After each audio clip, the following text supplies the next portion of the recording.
तो hi everyone, welcome to this channel. तो सबसे पहले हम बात करते हैं मून केतु कंजंक्शन की फर्स्ट हाउस में। कुछ लोग कहते हैं कि ये मेंटल कंफ्यूजन भी देता है। कुछ लोग इसके बारे में बहुत स्ट्रॉन्ग कई चार्ट्स में इंटरप्रेट करते हैं कि ये बहुत स्ट्रॉन्ग इंट्यूशन भी देता है। तो एक तरफ कंफ्यूजन है, दूसरी तरफ इंट्यूशन है।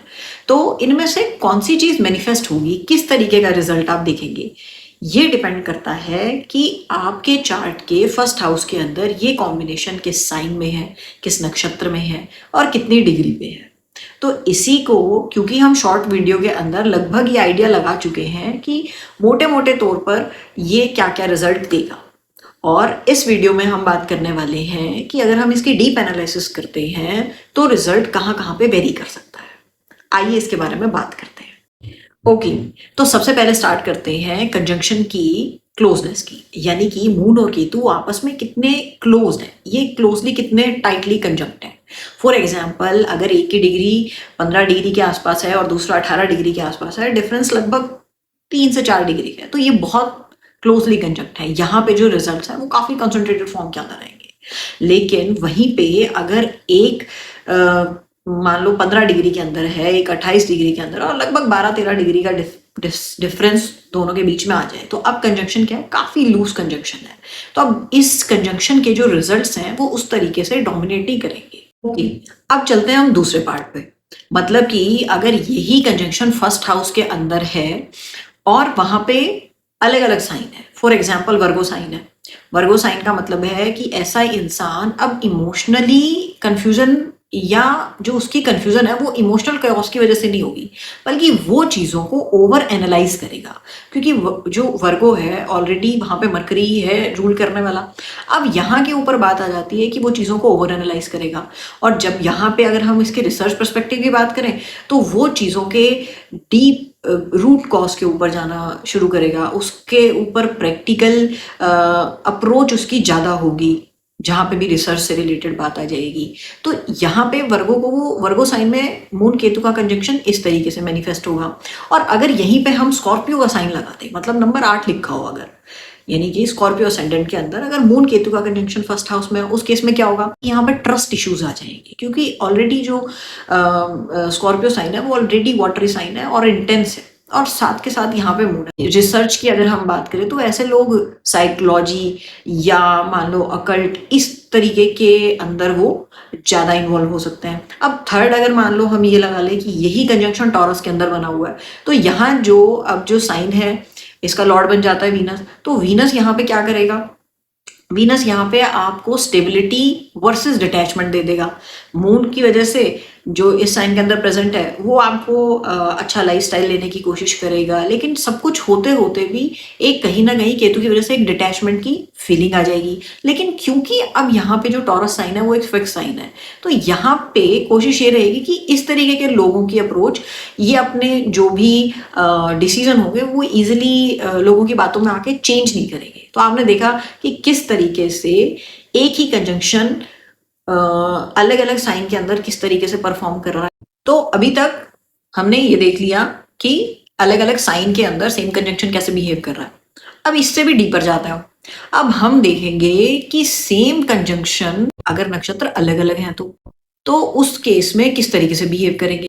फॉर एग्जाम्पल, जैसे साइन ने डिसाइड कर दिया कि प्लैनेट किस इन्वायरमेंट के अंदर है, अब नक्षत्र डिसाइड करेगा कि वो एक पर्टिकुलर एनवायरनमेंट के अंदर इस प्लैनेट का पैटर्न क्या होगा। फॉर एग्जाम्पल, हम लेके चलते हैं कि जो मून है वो चित्रा नक्षत्र में है। चित्रा जो नक्षत्र है उसका नेचर होता है क्रिएशन का, स्ट्रक्चर का, रिफाइन करने का। तो अब यहाँ पे जो मून जो वर्गो साइन के अंदर है, जो यहाँ पे एक तरीके से ओवर एनालाइज कर रहा है, लेकिन चित्रा नक्षत्र आते ही वो यहाँ पे क्या करेगा, वो उन चीजों को और रिफाइन करने लग जाएगा। फॉर एग्जाम्पल, उन्होंने कोई पिक्चर देखी, अब वो पिक्चर में उनको कुछ कमी लगी, उन्होंने एनालाइज किया उनको, लेकिन उनके दिमाग में एक परफेक्ट विजन है कि ये पर्टिकुलर किस तरीके से और बेहतर हो सकती है। तो उनके दिमाग में सिर्फ ओवर एनालिसिस नहीं है, उस ओवर एनालिसिस के बाद उस चीज को कैसे इंप्रूव किया जा सकता है, कैसे बेटर किया जा सकता है, किस तरीके से हम उसे रिफाइन करके परफेक्ट बना सकते हैं। तो ये होगा जब मून चित्रा नक्षत्र के अंदर आ जाएगा। नेक्स्ट अगर हम जाते हैं केतु के नक्षत्र पे, मान लो केतु हम मान के चलते हैं कि वो हस्ता नक्षत्र में है। हस्ता नक्षत्र जिसका लॉर्ड है मून। अब यहाँ पे क्या होगा, हस्ता नक्षत्र का जो नेचर है वो होता है स्किल, प्रिसीजन और चीजों को प्रैक्टिकली हैंडल या प्रैक्टिकली कनेक्ट कैसे करना है। और केतु वहीं पे डिटैचमेंट दे देता है। यहाँ इंसान क्या करेगा, वो चीजों को, किसी भी चीज को ऑब्जर्व करेगा और बहुत माइन्यूटली उन चीजों को ऑब्जर्व करके पिक करेगा और हो सकता है किसी ना किसी स्किल के ऊपर मास्टरी भी कर ले। तो केतु हस्ता नक्षत्र के अंदर क्या करेगा, मान लो कि जैसे ही वो ऑब्जर्व कर रहा है, वो चीजों को हैंडल करने की कोशिश कर रहा है, लेकिन एक मोमेंट आएगा जहां पे भी उसको ओवरलोड लगने लग जाएगा, वहां है वो क्या करेगा, विड्रॉल स्टार्ट कर देगा। अब जब मून को हमने चित्रा नक्षत्र और केतु को हस्ता नक्षत्र के अंदर रखा है और जब हम इन्हें कंबाइन करते हैं तो उस केस के अंदर आप देखेंगे कि ऐसा इंसान चित्रा नक्षत्र की वजह से क्या कर रहा होगा, चीजों को इम्प्रूव करने की कोशिश करेगा, रिफाइन करने की कोशिश करेगा, अपने विजन के अकॉर्डिंग उन्हें एक बहुत अच्छी पिक्चर, एक बहुत अच्छा विजन देने की कोशिश करेगा। और वहीं पे जहां पे केतु की बात आ जाएगी जो हस्ता नक्षत्र में है, वहां पे जैसे ही अगर चीजों को ऑब्जर्व करते करते, उनको इम्प्रूव करते करते मेंटल और इमोशनल बर्डन या ओवरलोड आने लग जाएगा, वहीं पे वहां से वो विड्रॉ कर देगा। यही सेम पैटर्न अब हम रिलेशनशिप के ऊपर लगाते हैं। तो जो हमने बात कही थी कि रिलेशनशिप के इनिशियल फेज के अंदर इनको चाहिए या तो चीजें मेरे तरीके से हो या फिर दूसरे को कंबाइन करके चलने में प्रॉब्लम आती है। तो ये इस केस के अंदर जब ये इस तरीके के नक्षत्र में बैठते हैं तो क्या करेगा वो, उसके दिमाग में एक विजन है एक रिलेशनशिप को लेके। अगर उससे थोड़ा सा भी रिलेशनशिप इधर उधर होती है तो कोशिश क्या रहेगी कि इस रिलेशनशिप को किस तरीके से ठीक किया जाए, रिफाइन किया जाए, इम्प्रूव किया जाए। जैसे ही वो होगा बहुत अच्छा जाएगा। लेकिन जहां पे भी इमोशनल या मेंटल बर्डन आने लग जाएगा इस करेक्शन की वजह से, वहां पे क्या हो जाएगा, वहां पे विड्रॉल स्टार्ट हो जाएगा।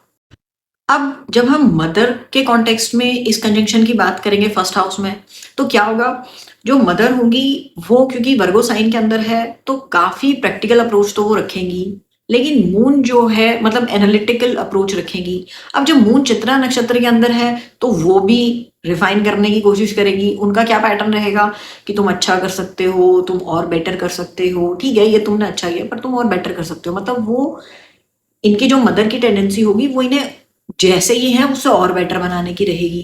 और एट द सेम टाइम जहाँ पे केतु हस्ता नक्षत्र में है वहां पे मदर किस तरीके से परफॉर्म करेगी, कई बार इमोशनली साइलेंट बिहेवियर हो सकता है, कई बार हो सकता है इस रिलेशनशिप में कई बार विड्रॉल देखने को मिल जाए। तो ओवरऑल आपने इस वीडियो में क्या देखा कि हमने एक कंजंक्शन के मोटे मोटे तौर पर एक शॉर्ट वीडियो में हमने बात करी, पर वो कंजंक्शन आपके चार्ट में किस तरीके से मैनिफेस्ट होगा वो डिपेंड करता है कि ये कंजंक्शन आपके उस हाउस के अंदर किस साइन में प्लेस्ड है, किस नक्षत्र में प्लेस्ड है, कितना स्ट्रांगली कंजंक्ट है। तो ये सब फैक्टर डिफाइन करते हैं एक डीप एनालिसिस। तो this was all about moon in Ketu in first house. आप लोग चाहें तो कमेंट कर सकते हैं कि आपका मून केतु कौन से हाउस में है, किस नक्षत्र में है और कौन से साइन में है।